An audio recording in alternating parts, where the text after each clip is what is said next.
Bien, gracias. ¿Usted sobrevive? Yo creo que mucho más que sobrevivir. Creo que estamos saliendo del infierno de manera exitosa. Porque la realidad es que nosotros llegamos al poder con una situación que conjugaba los tres peores elementos de las tres peores crisis de Argentina. Básicamente el desequilibrio monetario era peor que el que teníamos en la previa del 75, era el doble el desequilibrio monetario. Técnicamente se llama money overhang o sobrante monetario, y eso, por ejemplo, en el Rodrigazo derivó en una multiplicación por 6 de la tasa de inflación, es decir, sería a las condiciones que nosotros llegamos de 200 a 1200, pero como era el doble, quiere decir que había una inflación reprimida en ese sobrante de dinero de 2400%. Por otra parte, cuando uno miraba el balance del Banco Central, la relación de pasivos remunerados, que en su momento se llamó LELIX, y digamos, cuando nosotros llegamos, pasaron a ser pasivos remunerados, que, digamos, que eran los pases. Esto fue una de las grandes atrocidades que hizo el gobierno anterior y que más groseros dejó, que los pasó a un día. Claro. Es decir, nosotros teníamos venciendo 4 bases monetarias en un día, para que la gente entienda, se hubiera quintuplicado la cantidad de dinero en un día. Y eso configura una situación en el balance del Banco Central peor que la que teníamos en la previa de la hiperinflación de Alfonsín en el 89, que fue 5000%. Y por otra parte teníamos indicadores sociales que eran peores que los que quedaron de la crisis del 2001.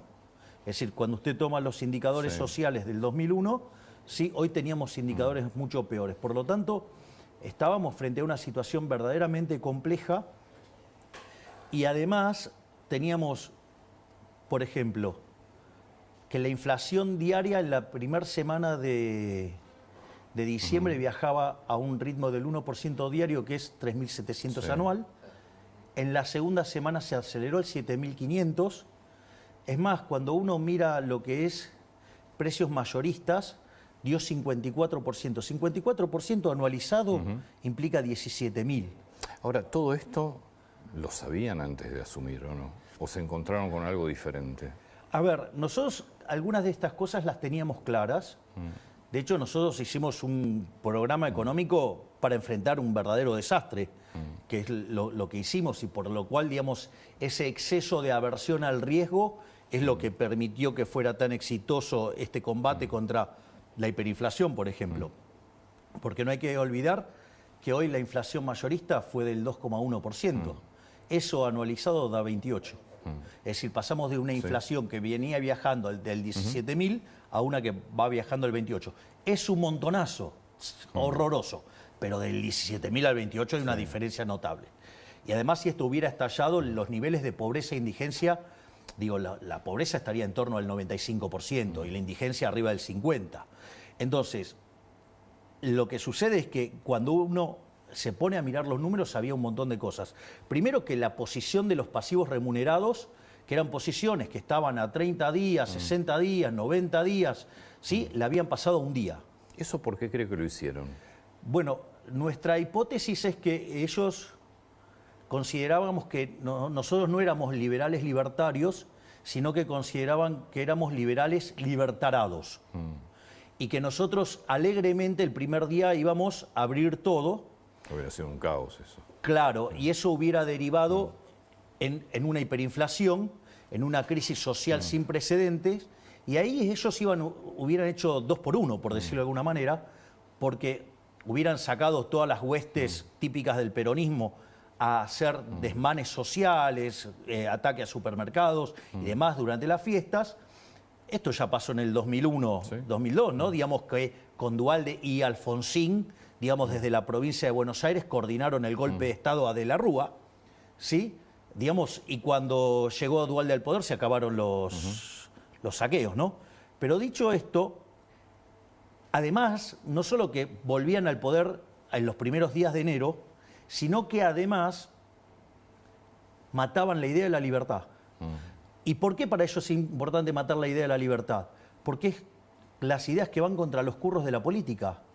Porque si yo hago la configuración de los problemas que tenía de stocks, Sí. porque nosotros siempre decimos que no abrimos el cepo por el tema de los stocks. Entonces, teníamos el problema del sobrante monetario, teníamos el problema de los pasivos remunerados del Banco Central, teníamos vencimientos de deuda en pesos por el equivalente a 90.000 millones de dólares. Teníamos vencimientos de deuda externa por 25.000 millones de dólares, donde gran parte de eso era con el Fondo Monetario Internacional y el acuerdo estaba caído. Es decir, donde Massa había incumplido sistemáticamente, y en ese contexto, que esas revisiones o rearmados pueden tardar entre 3 y 6 meses, nosotros volvimos a estabilizar el acuerdo en un fin de semana. No solo eso, sino que además estaba la deuda de la CIRA y de los dividendos atrapados. Para los importadores. Claro, que por el equivalente de 50.000 millones de dólares.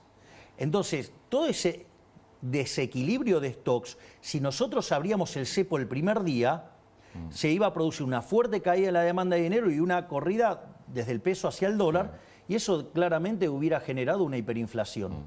Entonces, nosotros básicamente lo que empezamos a hacer es, dijimos, ok, acá hay que matar la inflación. Ahora, nosotros en nuestra hipótesis, la inflación es siempre y en todo lugar un fenómeno monetario. Digo, para aquellos que estén interesados en la discusión técnica, hoy yo cierro las jornadas del Banco Central y voy a estar discutiendo estos temas desde el punto de vista profesional y técnico, digamos a fondo. Sí. Entonces, ¿qué era? Había que cortar con la emisión monetaria. La emisión monetaria, usted tenía lo que se llama la emisión por sector fiscal, la emisión por sector financiero y la emisión por sector externo. La emisión por el sector fiscal, Argentina tenía un déficit fiscal de 5 puntos del PBI. Sí. Nosotros, ¿qué hicimos? Hicimos el programa de déficit cero. Esto es muy interesante, porque fíjese, en 123 años, o sea, desde el inicio del siglo XX hasta hoy, Argentina tuvo déficit fiscal durante 113. Y en los 10 que no tuvo déficit fiscal fue porque estaba en default, con lo cual era mentira. Es decir, a nosotros nos decían que alcanzar el déficit cero era imposible, que no se podía ajustar más que un punto del PBI por año con suerte. Cuando nosotros dijimos que íbamos a conseguir el déficit cero en el primer año de gestión, nos dijeron que era imposible, que era una locura, que estábamos delirando, se nos reían de la idea de la motosierra.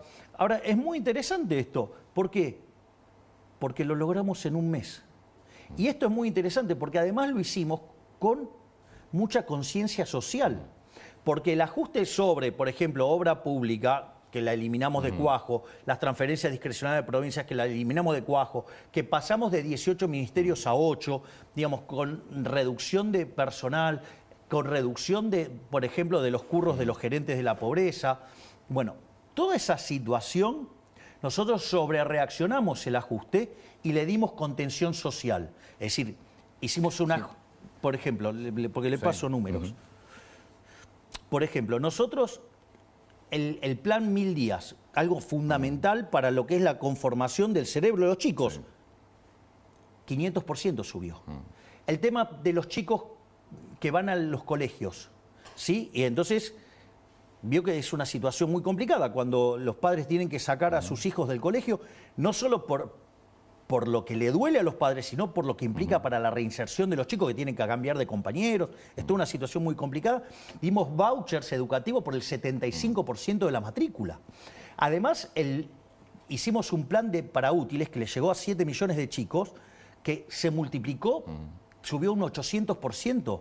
Es más, si usted toma la tarjeta alimentar y la UH, hoy cubre la canasta básica, cuando el gobierno anterior tan social, digamos, cubría la mitad. Ahora, ¿saben lo que pasa en la calle? Claramente. Yo ando por la calle. Ando mucho más de lo que la gente se imagina. ¿Y cree que la gente va a tener paciencia mucho más tiempo? Porque el dinero no alcanza, está claro. A ver, lo que hay que comprender es que el populismo no es gratis. Sí. El populismo no es gratis. Vamos por parte.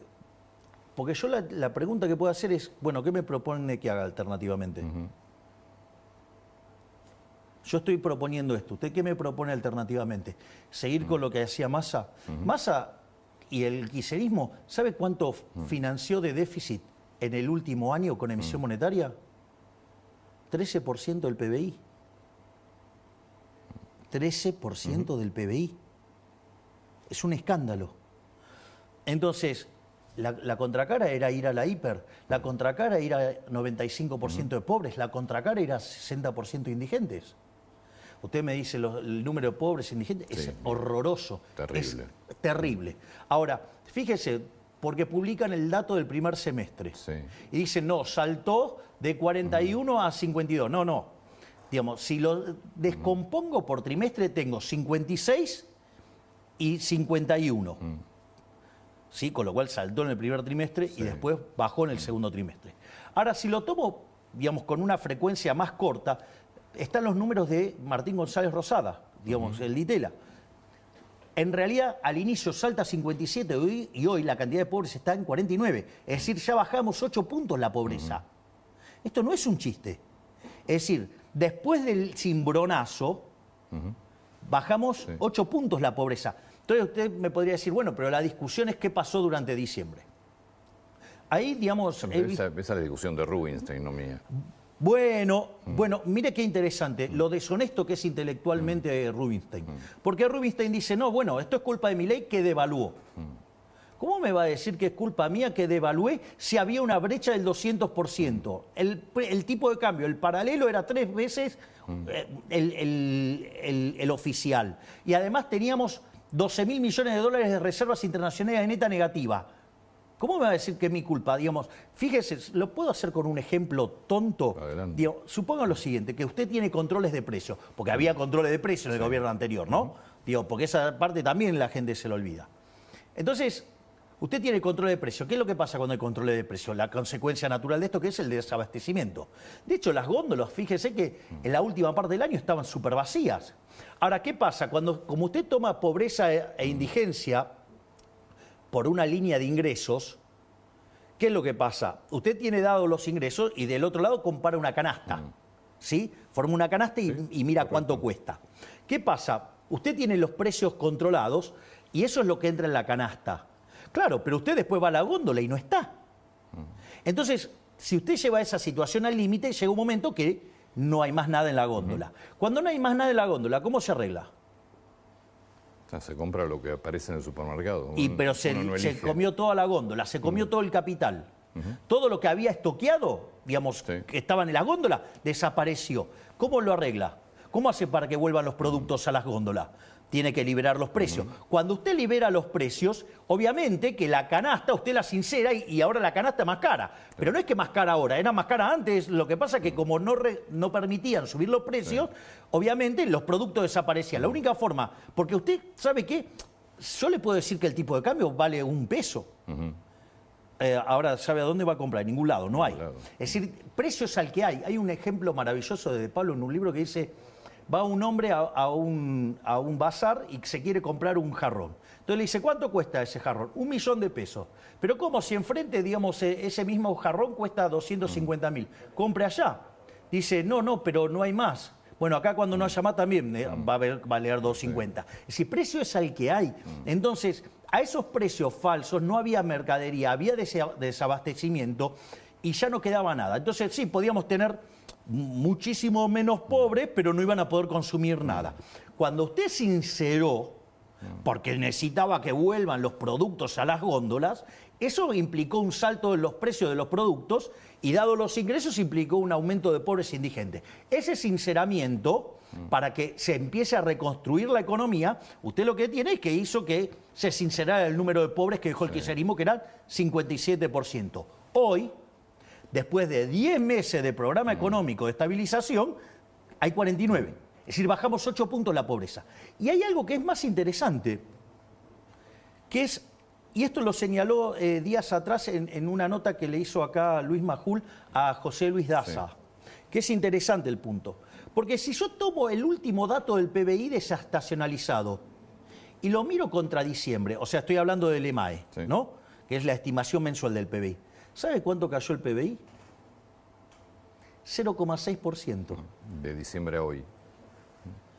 Entonces, quiere decir que hicimos el ajuste más grande de la historia de la humanidad, porque usted tiene que sumar el ajuste que hicimos en el fisco, en el tesoro, por 5 puntos del PBI, pero también hicimos un ajuste en el Banco Central de 10 puntos del PBI. Y Después, sí. la actividad solo cayó 0,6. Si yo miro industria, hoy estoy arriba el desestacionalizado respecto de noviembre. Entonces, lo que digo es, cuando se hicieron experimentos como estos, no de esta magnitud, porque nadie tuvo el coraje de hacer algo así, no solo en Argentina, sino en el mundo, ¿sabe qué? El PBI no cayó menos de 10. Entonces quiere decir que algo habremos hecho bien. ¿Y sabe qué hicimos bien? ¿Cómo manejamos la cuestión cambiaria? Porque achicamos el exceso de demanda de divisas y por lo tanto achicamos el exceso de oferta en el resto de la economía y eso permitió que el ajuste fuera sin tanta caída en la actividad. ¿Y eso sabe por qué? Porque además le devolvimos a la gente 15 puntos del PBI en términos de lo que no emitimos, que es una estafa la emisión. Ahora le quiero preguntar del tema proyecciones económicas, porque las consultoras privadas, algunas bastante reconocidas y creo también que usted sigue, están mostrando que lo que viene todavía no está claro como crecimiento, que hay muchos sectores que no terminan de recuperar. En un minuto le quiero preguntar eso, porque recién estamos viendo también que hay tomas en distintas facultades y me gustaría... ¿Puedo recordar algo que dijo usted el sábado? Sí, claro, sobre cómo las no. universidades? No sé si lo tenemos a mano. Porque se disparó también una polémica importante con esto, porque muchos vieron que era tal vez la puerta abierta de una universidad pública que va a dejar de ser gratuita. Pero usted decía esto el sábado. La verdad incómoda de la educación argentina es que la Universidad Pública Nacional hoy no le sirve a nadie más que a los hijos de la clase alta y los ricos y la clase media alta. En un país donde la gran mayoría de los niños son pobres y no saben leer, escribir ni realizar una operación matemática básica, el mito de la universidad gratuita se convierte en un subsidio de los pobres hacia los ricos, cuyos hijos son los únicos que llegan a la universidad con los recursos, la cultura y el tiempo como para poder estudiar. La universidad ha dejado de ser una herramienta de movilidad social para convertirse en un obstáculo para la misma. ¿Qué universidad quiere el gobierno? A ver, voy a poner esto en orden porque eso es una parte de un discurso que dura 12 minutos. El primer punto es lo siguiente. Acá no está en discusión. No está en discusión la universidad pública y no está en discusión el tema de que es no arancelada. No arancelada. Es decir, porque gratuita no es. Está claro, sí. No arancelada. No arancelada. Es decir, alguien la está pagando. La pagan los que no van. ¿Ok? O los que van. La pagan mayormente. Usted tiene que mirar el neto. El que va es un beneficiario neto. Ah, correcto, sí, está El bien. que no va Pero, es un pagador neto. ¿Ok? Entonces no es que es gratis. Gratis no es. Es no arancelada. Y no está en discusión ni la universidad pública y tampoco está en discusión que sea no arancelada. Eso, no hay ninguna idea de cambiar eso. Está fuera de discusión. Mire, yo le voy a contar algo. Yo esto en campaña lo mencioné, pero a veces no se entiende o parece abstracto. Hay un libro maravilloso que yo cité mucho durante la campaña que se llama Los Fundamentos de la Libertad de Hayek. Son 3 libros. El libro antes se escribía en otro formato. Sí. La riqueza de las naciones son 5 libros, o sea, bueno, se escribía en otro formato. Son 3 libros. Cuando usted lee el libro 1 y el libro 2, lee Hayek y dice, pero ¿cómo Hayek era narcocapitalista? No, Hayek no era narcocapitalista. Hayek era un liberal clásico. Porque ¿qué es lo interesante del tomo 3? Lo del tomo 3 lo que dice es, bueno, pero la gente quiere Estado. ¿El Estado qué es? El Estado es un seguro. Entonces, si usted, digamos, quiere un seguro, esto vendría a ser un seguro de educación. Sí. Ok, entonces el Estado lo provee y, digamos, la sociedad decidió tener ese seguro, lo tiene. Y si después lo quiere, después el Estado ofrece distintas formas de financiarlo, bueno, digamos, usted puede discutir la forma en que se financia, pero de vuelta, acá no está en discusión ni la universidad pública, ni tampoco está en discusión que es no arancelada. O sea, Bien. va a seguir siendo universidad pública no arancelada. Eso no se toca. Bien. Lo que sí está en discusión es, yo le hago una pregunta, todos estos que defienden y que están haciendo todo este revuelo, ¿acaso están a favor de que se utilicen las universidades políticamente para robar en beneficio de determinados delincuentes de la política? Porque el punto es, ¿ustedes están a favor del robo?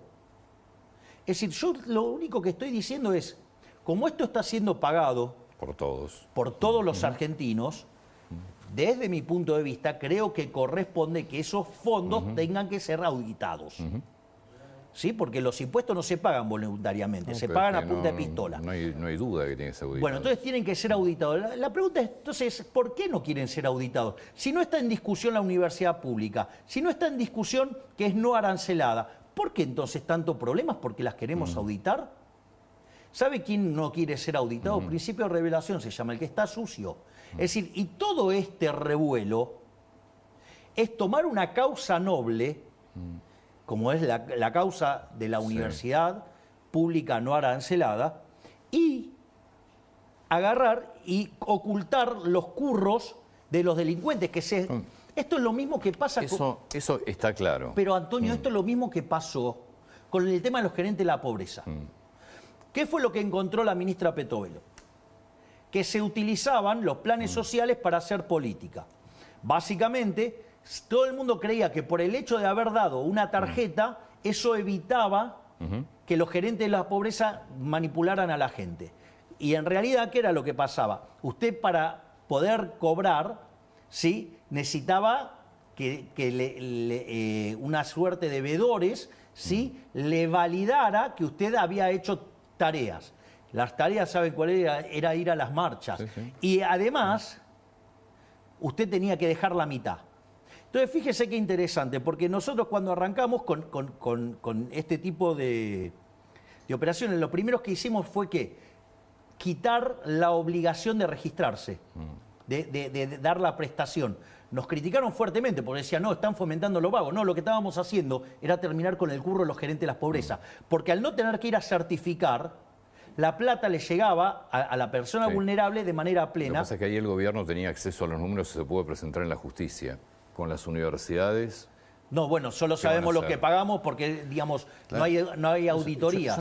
Yo no tengo ninguna duda de que tiene que ser auditado, pues es dinero de todos nosotros. Bueno, eso es lo que estamos pidiendo nosotros, Antonio. Pero contra eso, también es cierto que en el presupuesto está presupuestada, valga la redundancia, la mitad de lo que piden las universidades. Es decir que, evidentemente, bueno, pero, a ver, la hay un pregunta desfinanciamiento de las universidades. No, pero la pregunta es, ¿está universidades. cerrado el presupuesto? Todavía tiene que debatirse en el Congreso. Bueno, entonces que cuando lo debaten en el Congreso, que cambien la composición. Que le saquen a un sector. Pero siempre cumpliendo la ley del déficit cero. Es decir, si yo, digamos, yo ni me meto en eso, que agarren y determinen la composición del gasto que quieran, yo no me meto en eso. Pero sí le puedo decir algo. Algunos datos. Primer punto, si yo miro 123 años de Argentina, Sí. Argentina es el país que más crisis tuvo en el mundo, tuvo 23 crisis. De esas 23 crisis, 21 tienen origen fiscal. Y esas 21, digamos, tienen déficit fiscal alto o estrafalario. Sí, correcto. Las más estrafalarias son el Rodrigazo con 14 puntos del PBI, en el 75, la tablita cambió en el 82,11, la hiperinflación de Alfonsín en el 89,8, la convertibilidad con 7, son los más escandalosos. Por lo tanto, usted ahí tiene un punto, digamos, en favor del equilibrio fiscal. No solo eso, sino que además la contraparte de la política fiscal que nosotros estamos llevando ha hecho que el riesgo país de 3.000 esté en torno a 1.100 hoy. Esa mejora en términos de solvencia intertemporal, porque justamente lo que hace el déficit cero es asegurar que no va a haber toma de deuda nueva. O sea, usted la deuda que terminará roleando el capital. Eso hace que la relación deuda-producto no suba más. Es decir, o queda igual o cae. Eso significa que usted de largo plazo es solvente, puede pagar. Por eso el riesgo país pasó de 3.000 a 1.100. Ahora, ¿cuál es la consecuencia de esto? Que el PBI con un riesgo país de 3.000 sería de 400.000 millones de dólares. Y con un riesgo de 1.100 es de 600.000 millones de dólares. Es decir, que la sola mejora que hicimos en el plano fiscal implicó que todos los argentinos son 50% más ricos. Sí, en los números está bien, no en los salarios. Ahora lo discutimos eso. Ahora discutimos eso. Yo no tengo, digo, o sea, yo estoy dispuesto a dar todas las discusiones.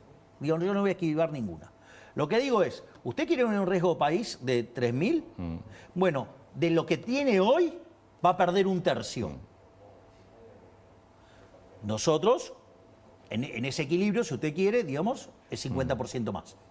¿Sí? Porque vamos de un PBI de 400... Pero yo creo que no hay discusión del equilibrio fiscal. No, pero esto no, pero esto no es un punto menor, Antonio. Entonces, en ese sentido, nosotros tenemos claro que mejorar las condiciones de solvencia fiscal y bajar el riesgo país reduce la tasa de interés, incrementa la acumulación de capital y por ende los salarios y todos los argentinos son más ricos. Primer punto, o sea, estamos mejor, tenemos ingresos 50% más altos, si usted quiere, llámelo así. Dicho esto, la otra discusión que uno puede tener es, si yo empiezo a ceder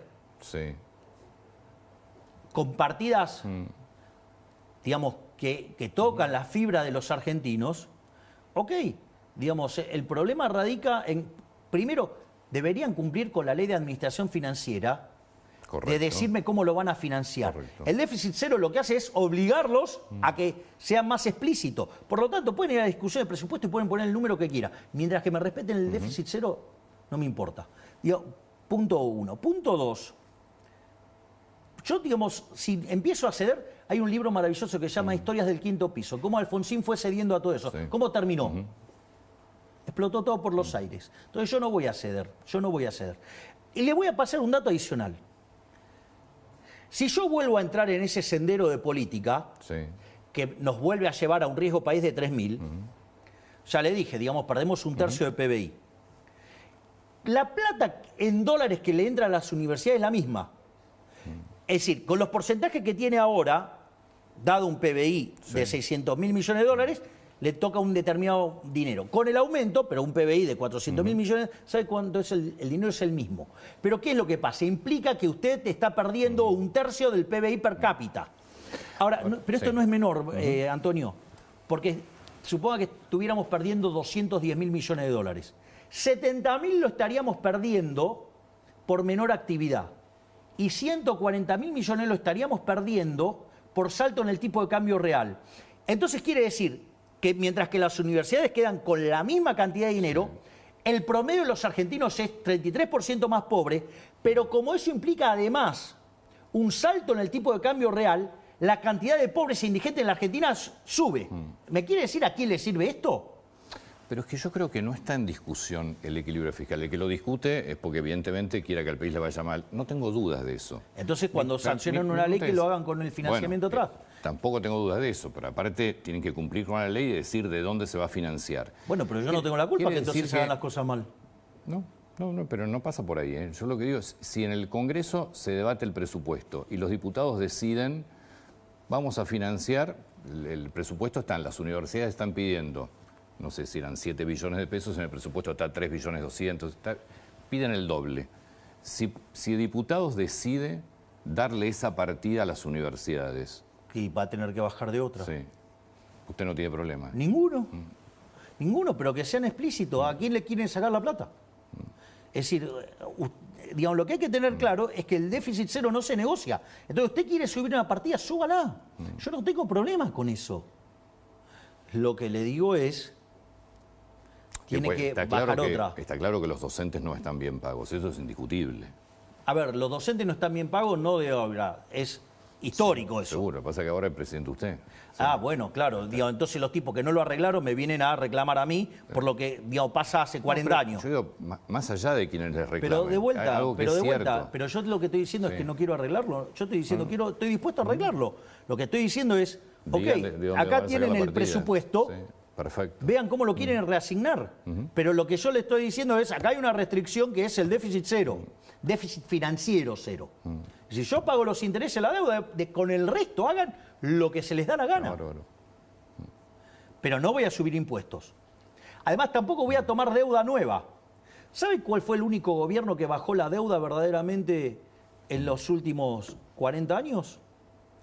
No vale contar, digamos, las reestructuraciones, porque eso es eso es robarle al acreedor. Sí. Nosotros ya bajamos 20.000 millones de dólares de deuda. ¿Qué me cuenta? ¿Por qué cree?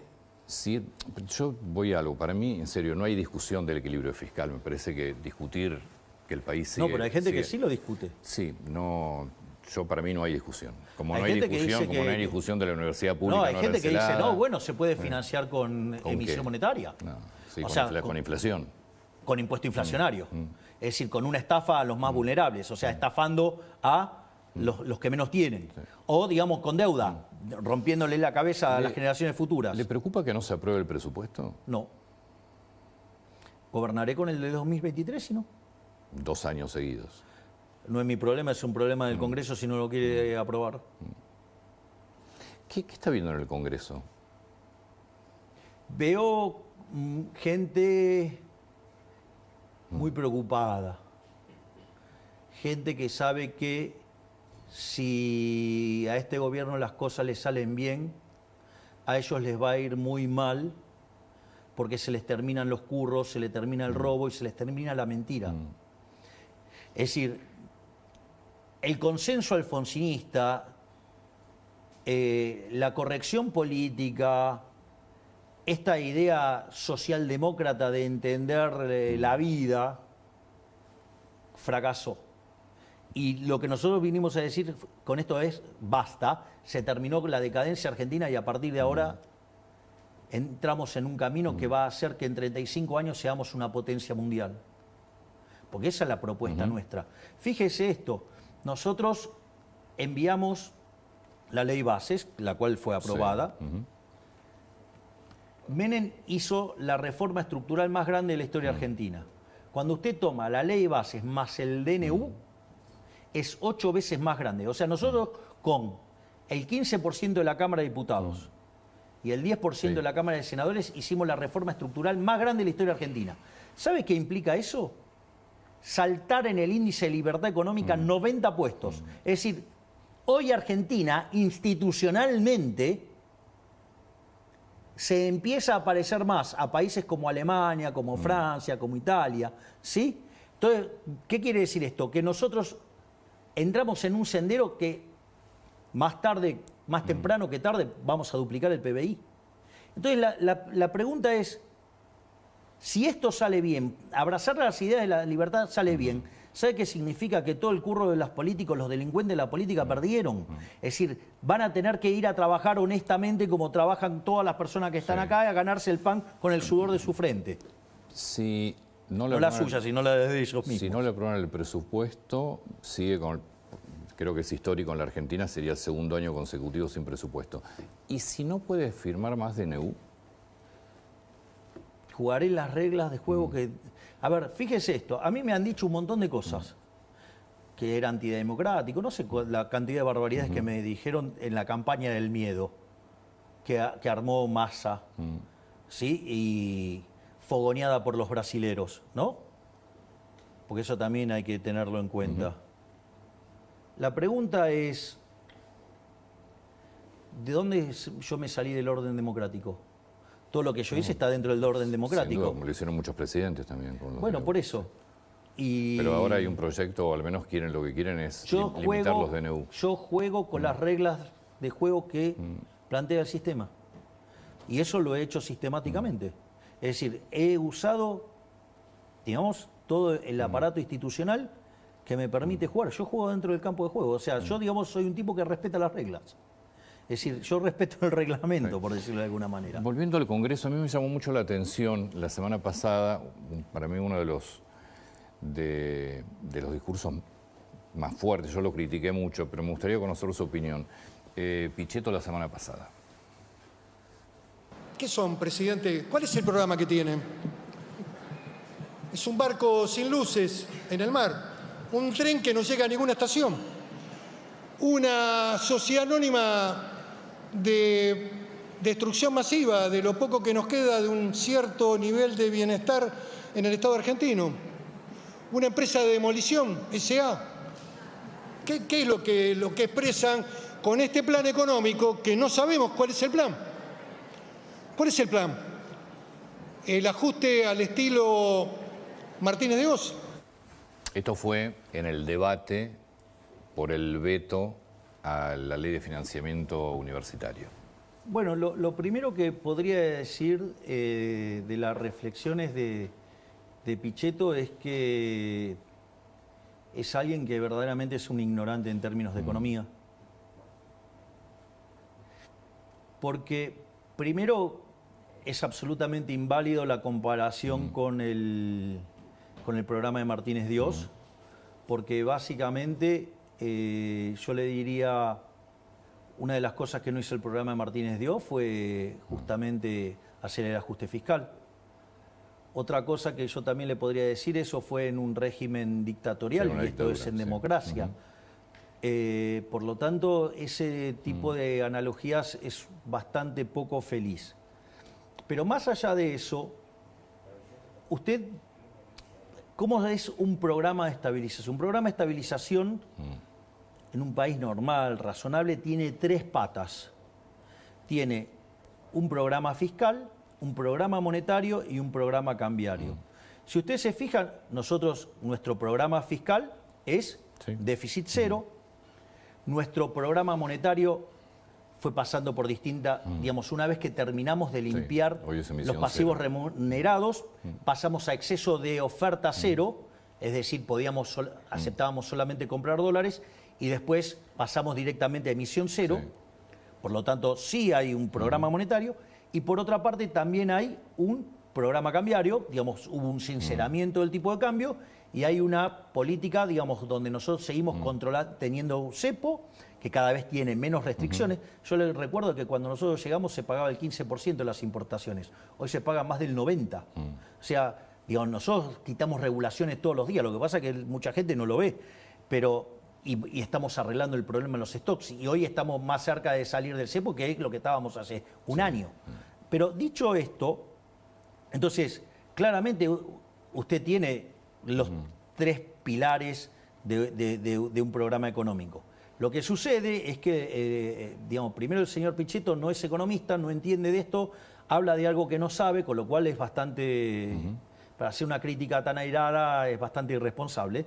Pero no solo eso, sino que además hay otro problema más.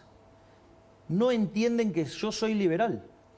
¿Por qué? Porque están acostumbrados a los viejos planes heterodoxos, que había política de ingresos, que había, digamos, se fijaban precios, se fijaban salarios, se fijaban precios de bienes fundamentales, por decirlo de alguna manera, y tarifas. Era todo un conjunto de regulaciones de precios. Bueno, yo soy liberal, yo creo en los precios libres, no creo en ese tipo de controles. Y además, otras cosas también tenían mucho de políticas sectoriales. Yo no creo en eso, yo soy liberal, yo creo, esto además está probado, se llama don't pick the winners, no elegir los ganadores. Es decir, porque eso además genera muchísima corrupción, porque imagínese que usted le está dando, digamos, ventajas a un determinado negocio. Entonces, deberían poder abrir un poquito más esas cabezas tan cerradas que tienen y ver que es otra naturaleza de programa. Es lo mismo que cuando me dicen, no, bueno, no dio fecha para la apertura del cepo. No doy fecha por la apertura del cepo. ¿Por qué? Porque soy liberal, porque yo, digamos, si fuera un dirigista, yo le puedo dar fecha, hora, todo, pero no soy un dirigista, soy liberal. Entonces, por ejemplo, yo dije que íbamos a arreglar el problema de los pasivos remunerados. Usted, si me preguntaba cuánto tiempo, yo le decía, no lo sé, porque eso de qué va a depender, de que yo genere un equilibrio fiscal lo suficientemente robusto como para poder pasar la deuda del central a quien era el verdadero deudor, que era el Tesoro. Te le pido por favor un segundo. Y eso tardamos 6 meses. Pero todas esas operaciones fueron de mercado. Es decir, fíjese que lo interesante que tiene nuestro programa de estabilización y de eliminación de la inflación. Porque nosotros pasamos de una inflación del 17.000 anual al 28 anual, pero no pasamos por una hiperinflación, ¿no? Que eso implica una licuación de los activos de la economía que hace muy fácil estabilizar, porque es como, digamos, el revólver se queda sin balas. No solo eso, sino que además no aplicamos un plan Bonex, no controlamos precios, no controlamos el tipo de cambio, o sea, no tenemos un tipo de cambio fijo, ¿sí? Y además lo estamos haciendo con recomposición de tarifas, porque hoy las tarifas cubren el 80% del costo. Es decir, y nosotros estamos haciendo todo eso. Y suponga que... El tipo de cambio lo controlan, el 2%. Bueno, está bien, digamos, tiene una pauta de evaluación.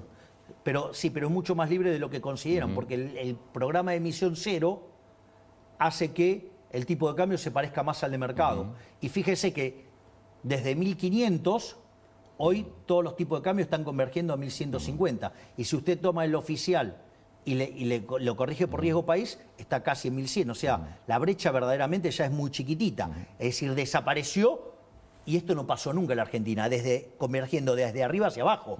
Siempre fue por saltos devaluatorios. Esto, digo, algún mérito debemos tener. Y le voy a decir algo. La inflación, suponga que usted la quiere medir en consumidor, no en mayorista. Yo suelo trabajar con mayorista porque es la que se anticipa. Sí, que curiosamente tiene 30 o 40 puntos de diferencia. O sea, debería estar más baja todavía la minorista, porque la de insumos es tarde o temprano va a colapsar. Por eso digo, esto requiere paciencia. Ahora, fíjese esto. Si yo tomo la observada del último mes, 3,5, sí. Yo tengo una inflación inducida por el programa hasta que... Sí, por el crawling fundamentalmente. Claro, pero eso porque es la contracara de que todavía no puedo abrir el cepo porque todavía tengo problemas de stocks. Sí, hay un 2% de devaluación. Entonces tengo una devaluación del 2% más la inflación externa. Suponga 2,5 mensual. Quiere decir que yo tengo de 3,5, la inflación que está generando monetaria, verdadera, el programa es 1. ¿Sabe cuánto es? Quiere decir que el día que yo limpie el problema de los stocks, quiere decir que yo puedo llevar la inflación al 1. ¿Sabe cuánto es 1% mensual? 13 anual. Mire lo bien que venimos, pero ¿qué requiere? Paciencia. Porque la contracara de que la inflación tienda a cero es que va desapareciendo lo que se llama el sobrante monetario. ¿Se acuerda que yo empecé hablando de la situación previa al Rodrigazo? Cuando usted tiene controlado el tipo de cambio y emite dinero, ¿qué es lo que pasa? La contracara es que pierde reservas. Cuando usted pierde muchas reservas, en general o se devalúa o se ponen controles. Que optó el gobierno anterior siempre, controles, que casi que le fuera imposible comprar un dólar. Bueno, el cepo. Eso lo que hace que usted demande más pesos que los que quiere tener. Porque los está demandando compulsivamente, aumenta la base el impuesto inflacionario y le cobra más impuesto inflacionario. Dicho esto, si usted abre, le pasa lo del Rodrigazo, multiplicar por 6 o por 12, dado los números que nosotros teníamos. Dicho en la tasa de inflación, ¿no? Entonces nos hubiéramos ido a 2.400% de inflación solo por el tema monetario. Imagínese si se hubiera multiplicado por 5 la base monetaria, imagínese la ejecución de los puts, imagínese los 90.000 millones de dólares en deuda en peso que teníamos. Entonces, cuando usted toma esa situación, el money overhang se resuelve o porque sube la demanda de dinero o porque se achica la oferta de dinero, pasan las dos cosas y suben los precios. Entonces usted lo que tiene es que con la inflación que corrió y con el freno en la emisión y la recomposición de la demanda de dinero, hoy la inflación es 1%. Cuando esa inflación desaparezca, que es la diferencia entre la observada y la inducida, quiere decir que ese día el money overhang desapareció. ¿Qué quiere decir esto? Que no sobran más pesos. Si no sobran más pesos, ¿sabe cuántos dólares necesito para abrir el mercado? 0. Gracias. Gracias, entendió todo. Y le cambio medianamente de tema. ¿Mira encuestas? Sí. ¿Y le preocupa? No. Eso también ahí hay otra parte del discurso de Pichetto que a mí me parece sumamente interesante.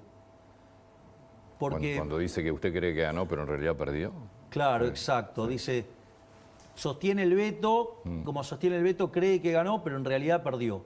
Bueno, eso muestra lo anacrónico y lo analógico que es el círculo rojo y en especial Pichetto, que es parte de ese círculo rojo. Porque varias cosas. Nosotros nunca discutimos que la universidad sea pública y no arancelada. Nosotros lo que queremos discutir es que sean auditadas. Sí. No por nada las universidades como institución perdió 20 puntos de imagen. Con lo cual, digamos, o sea, y si la gente empieza a mirar con la lupa lo que están haciendo la gente en las universidades, van a seguir cayendo en imagen, ¿no? Y además la caída, digamos, en las manifestaciones fue notable. Es decir, la segunda fue un cuarto de la primera.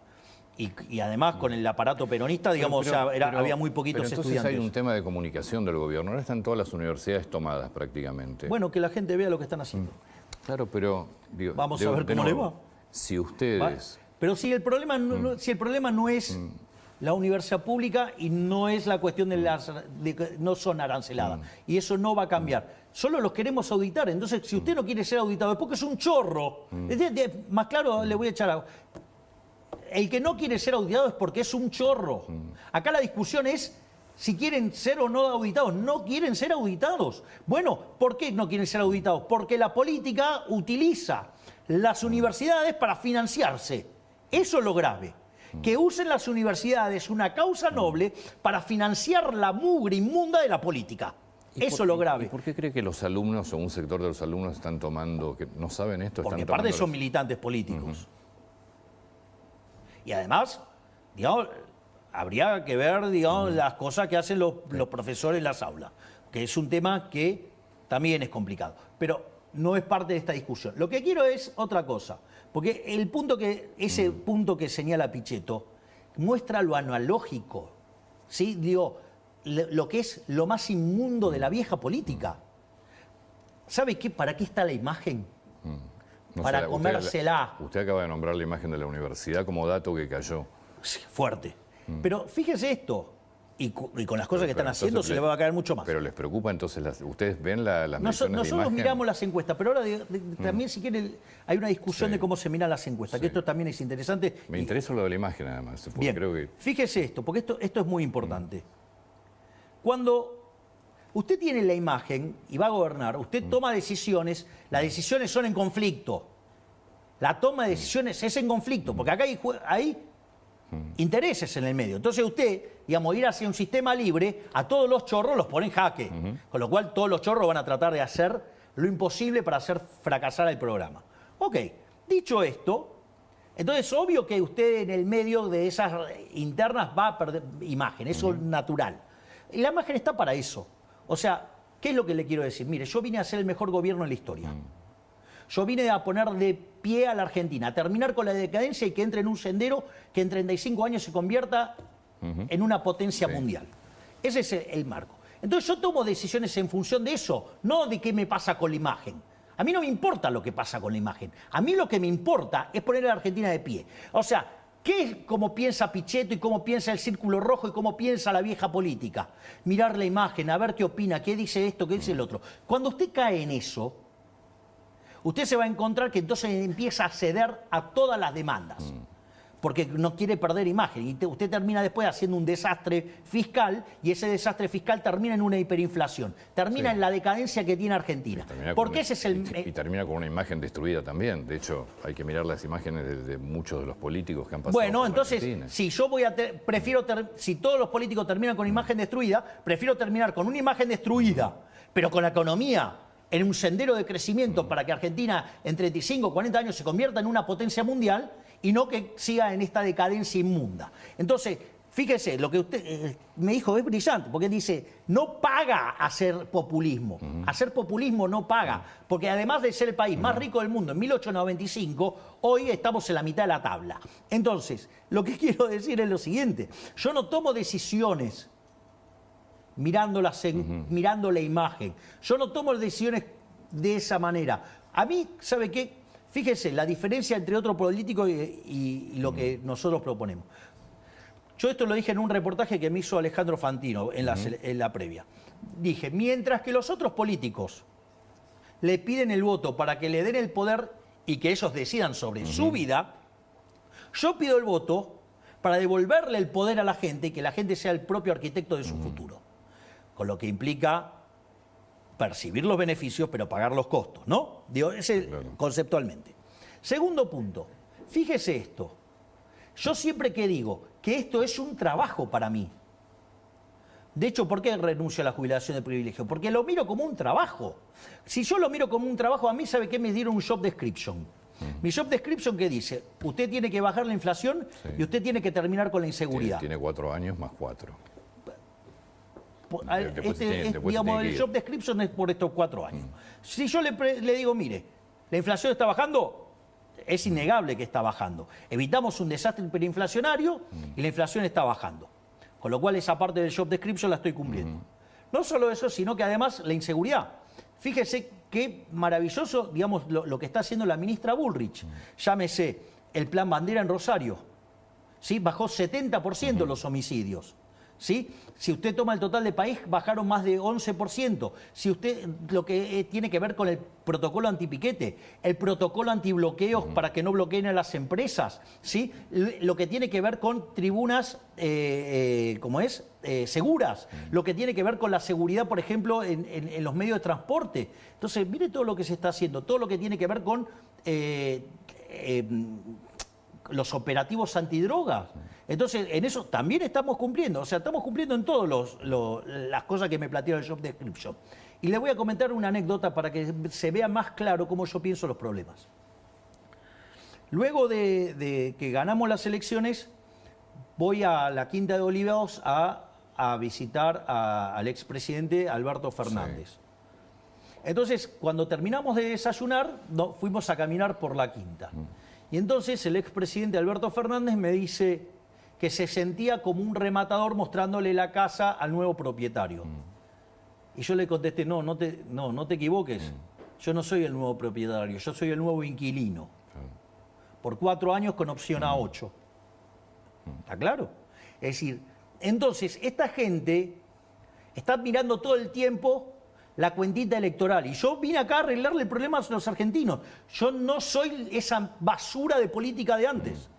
Esa es la política que hundió a los argentinos. Yo vengo a hacer lo que me encargó la gente. Y si después me quiere renovar, me lo renueva. Y si no, que me ponga una patada en el traste, no tengo problema. Pero yo no voy a negociar mis promesas de campaña. Pero las encuestas las mira.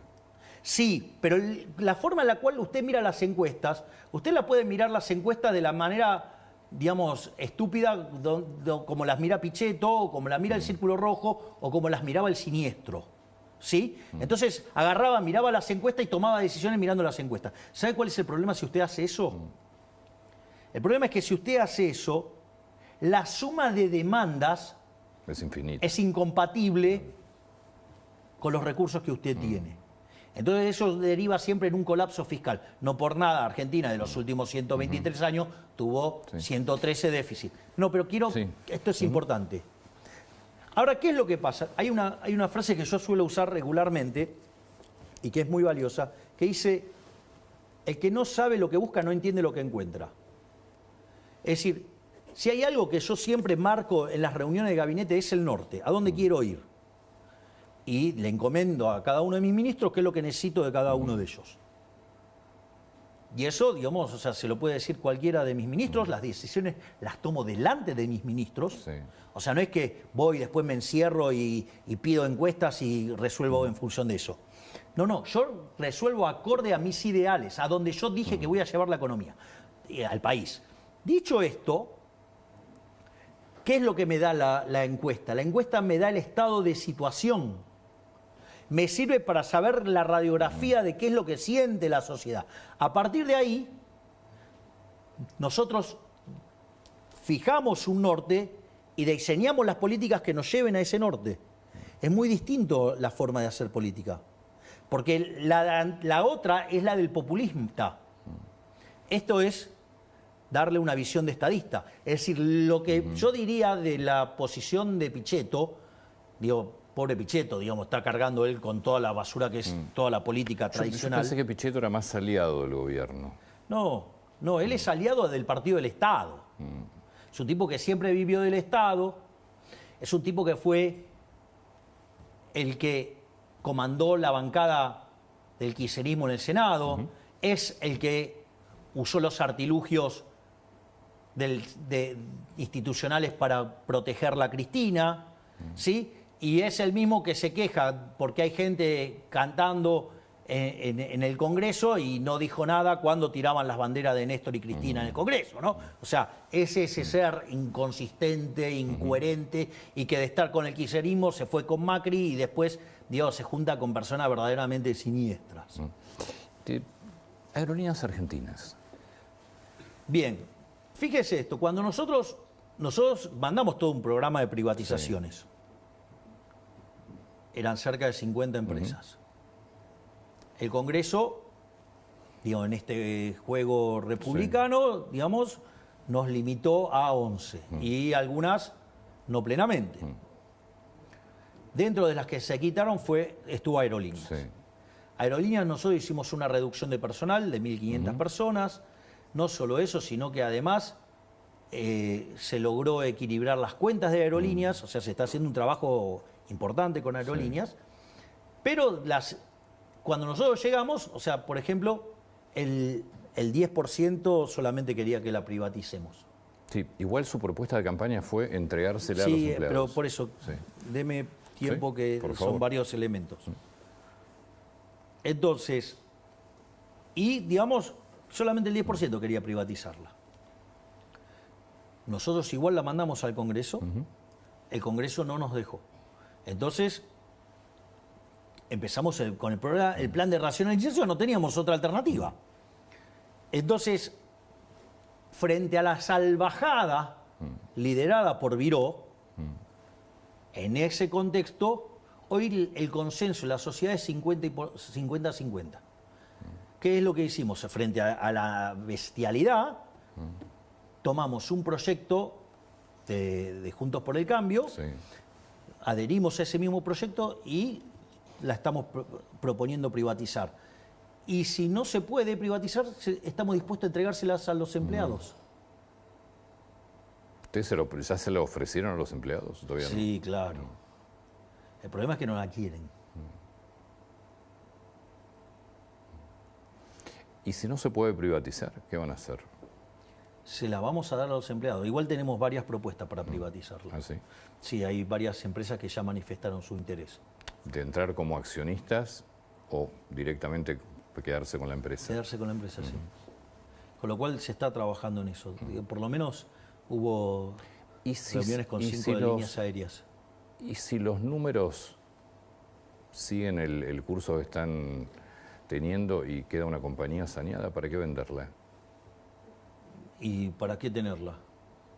Yo particularmente creo que tiene que tenerla, pero... ¿Pero por qué? Si Brasil no tiene, el propio Lula privatizó Varig o el propio Mujica, Pluna en Uruguay. Sí, digamos que Luna era casi privada. Lo que había hecho el Estado en Uruguay era un naval que terminó cayendo. Yo creo que tiene que ser estatal, pero es mi idea. Yo creo que tiene que tener una línea aérea argentina. Pero le pregunto, el punto es, si las cuentas están en orden. Nosotros pusimos las cuentas en orden y cuando venga Sí. el próximo, ¿qué hacemos? De vuelta volvemos a hacer populismo con las empresas del Estado. Digo, demuéstreme alguna empresa del Estado que funcione mejor que una privada.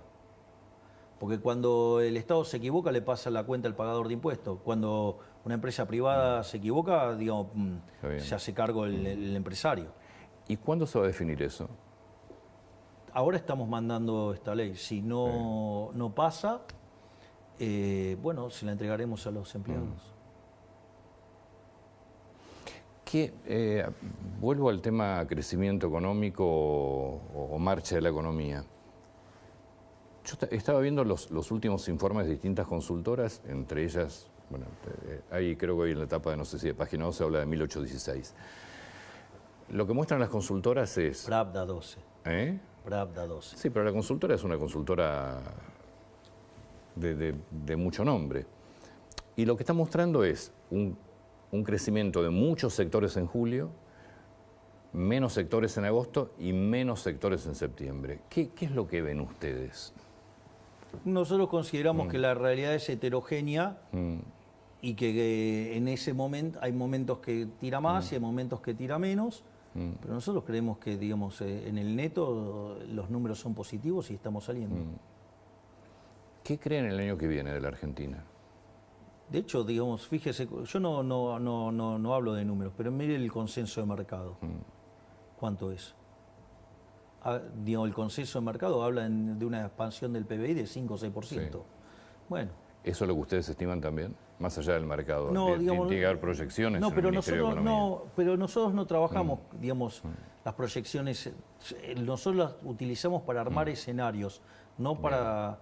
Entonces, fíjese que una de las cosas que tiene la ley de presupuesto con déficit cero es una construcción que neutralice el efecto de la inflación y del crecimiento, justamente para eso, para que usted tenga el equilibrio fiscal independientemente de eso. Digo, la responsabilidad del crecimiento económico no es mía.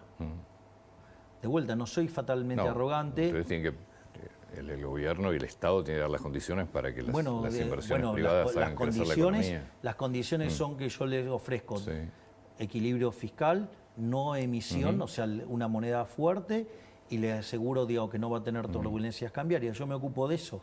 El resto, las inversiones las determina el sector privado. Y yo le podría decir que hay muchos elementos para ser optimistas respecto a la evolución futura. El primer punto es el siguiente. Si usted se fija, sistemáticamente los salarios reales vienen subiendo. Es decir, los salarios le vienen ganando hace 5 meses seguidos a la inflación. Punto 1. Las jubilaciones vienen ganando en términos reales, de hecho están más de 5% arriba de lo que estaban en noviembre. Y si usted la toma en dólares, se triplicaron. Con una economía mucho más cara en dólares también, ¿no? Bueno, está bien, pero usted gana el triple en dólares hoy. Y la jubilación me cuesta el triple vivir en dólares. En la Argentina no crea porque, los precios no subieron, 200%. Así que, no es cierto eso. La inflación no es del 200%, es del 100%.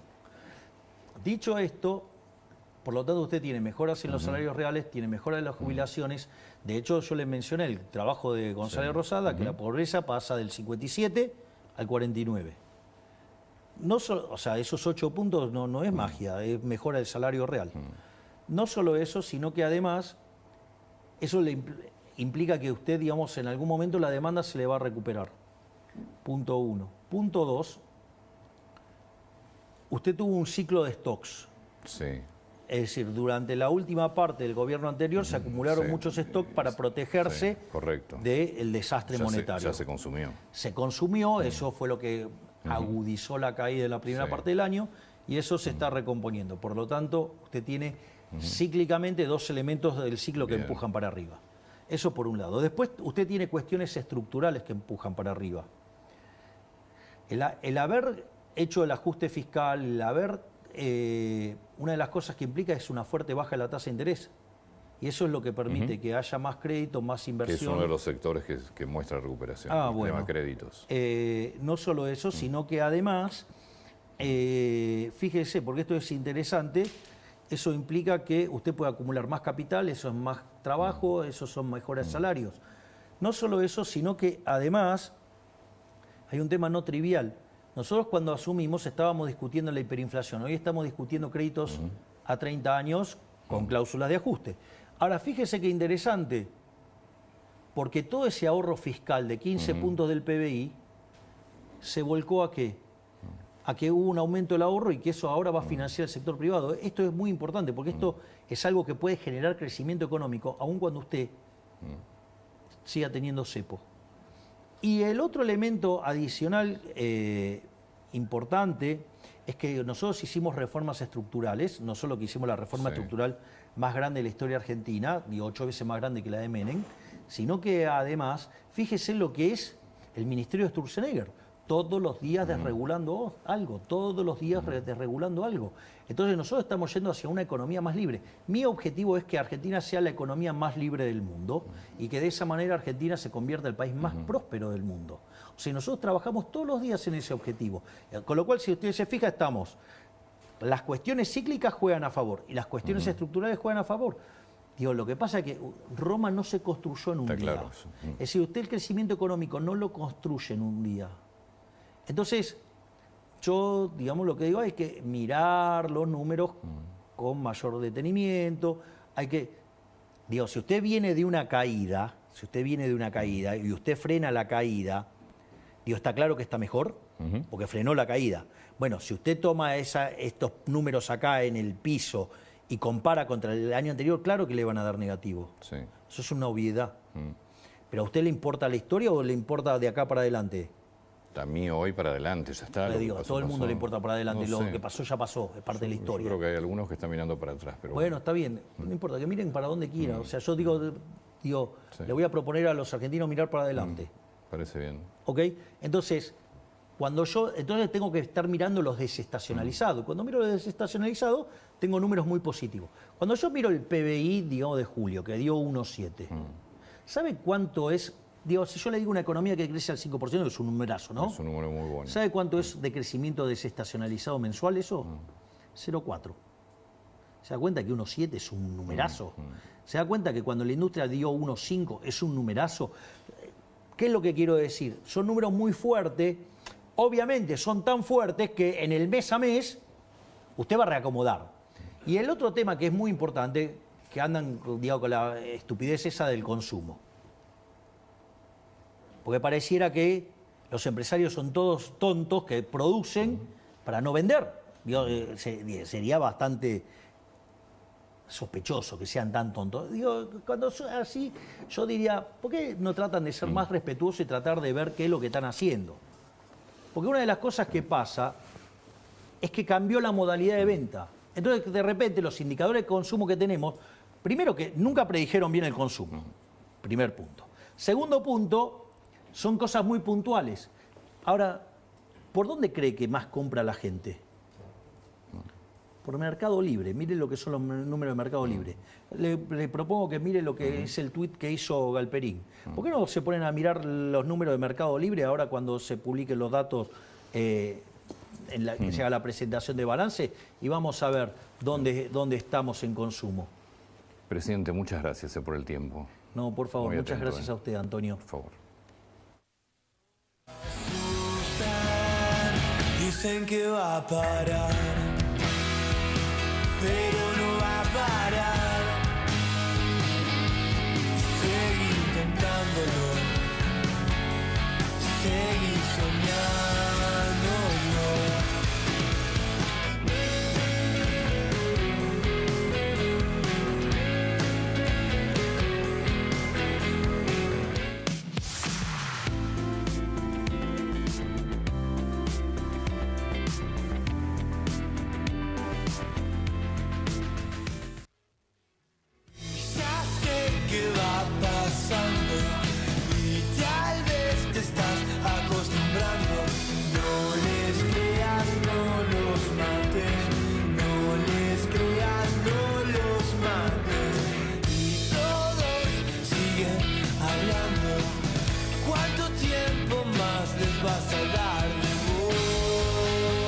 Tranlanación.com. El valor de entender lo que pasa.